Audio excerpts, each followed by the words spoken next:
जय माता रानी।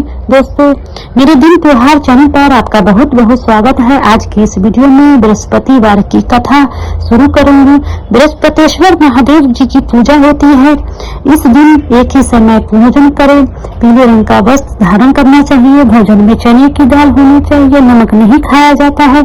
पीले रंग के फूल, चने की दाल, पीले कपड़े तथा चंदन से पूजा करनी चाहिए। केले के पौधों में पूजा होती है विशेष तौर पर। इस व्रत को कोई भी कर सकता है। इस व्रत को करने से बृहस्पति जी अति प्रसन्न होते हैं, धन और विद्या प्रदान करते हैं। अगर मेरे चैनल पर आप नए हैं तो सब्सक्राइब और लाइक जरूर कर देना। अब कथा शुरू करते हैं। कथा आरंभ। किसी गांव में एक साहूकार रहता था जिसके घर में अन्न, वस्त्र और धन की किसी भी चीज की कमी नहीं थी, परंतु उसकी पत्नी बहुत ही कृपणा थी। वह किसी को भिक्षाची को कुछ नहीं देती थी। सारे दिन घर के काम में काज में व्यस्त रहती थी।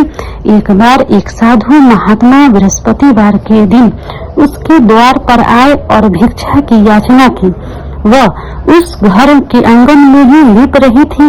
इस कारण साधु महात्मा से कहने लगी, महाराज, इस समय तो मैं घर को लेप रही हूँ, आपको कुछ भी नहीं दे सकती हूँ, फिर किसी भी समय आप आ जाना। साधु खाली हाथ ही चले गए। कुछ दिन के बाद वही साधु महात्मा फिर आए और उसी तरह भिक्षा मांगी। साहूकारनी उस समय अपने बेटे को खिला रही थी। वह कहने लगी, महाराज, मैं क्या करूं, मेरे पास समय ही नहीं है, इसलिए आपको भिक्षा नहीं दे सकती। तीसरी बार साधु महाराज आए तो उसने उन्हें उसी तरह टालना चाहा, परंतु साधु महात्मा कहने लगे, बेटी, यदि तुमको बिल्कुल ही अवकाश हो जाए तो मुझे भिक्षा देना। और साहूकारनी कहने लगी, महाराज, यदि ऐसा हो जाए तो आपकी बड़ी कृपा होगी। साधु महाराज कहने लगे, अच्छा, मैं एक उपाय बताता हूँ।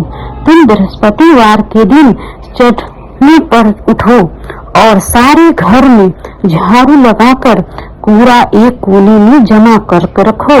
घर में चौका इत्यादि मत लगाओ। फिर स्नान इत्यादि करने के बाद घर वालों को कह दो कि उस दिन सब हजामत करवा लें। रसोई बनाकर चूल्हे के पीछे सारा सामान रख दो और सायकाल को अंधेरा होने के बाद दीपक जलाओ तथा बृहस्पतिवार वाले को पीले वस्त्र मत पहनना, न पीले रंग की चीजों को भोजन करना। यदि ऐसा करोगी तो तुमको घर का कोई काम नहीं करना पड़ेगा। साहूकारनी ने ऐसा ही किया। कुछ समय के बाद घर में खाने को दाना न था। थोड़े ही दिनों में वह साधु महात्मा फिर आ गए और भिक्षा मांगी। साहूकारनी ने कहा, महाराज, मेरे घर में तो दाने दाने तक नहीं है, आपको मैं क्या दूंगी। तब साधु महात्मा ने कहा, जब तुम्हारे पास सब कुछ था तब भी तुम कुछ नहीं देती थी, अब पूरा अवकाश हो गया है तब भी कुछ नहीं दे रही हो, तुम क्या चाहती हो वह कहो। तब साहूकारनी ने हाथ जोड़कर प्रार्थना की कि महाराज, अब कोई ऐसा उपाय बताओ कि मेरे पहले जैसा सब धन हो जाए। अब मैं प्रतिज्ञा करती हूँ कि अवश्य मैं जैसा आप कहेंगे वैसा ही करूँगी। तब साधु महात्मा ने कहा, बृहस्पतिवार वाले दिन प्रातः काल उठकर स्नान आदि से निवृत्त होकर घर को गोबर से लिपो तथा घर के पुरुष हजामत न बनवाना। भूखे को अन्न जल देती रहो। ठीक सायकाल दीपक जलाओ। ऐसा करोगी तो तुम्हारी सभी मनोकामनाएं पूर्ण होगी। भगवान बृहस्पति जी की कृपा से पूर्ण होगी। साहूकारनी ने ऐसा ही किया और उसके घर में धन धान वैसा ही हो गया जैसा पहले से था।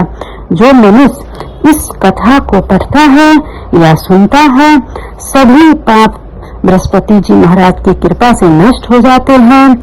वो धन और वैभव पा लेता है। बोलो प्रेम से जय बृहस्पति महाराज की जय।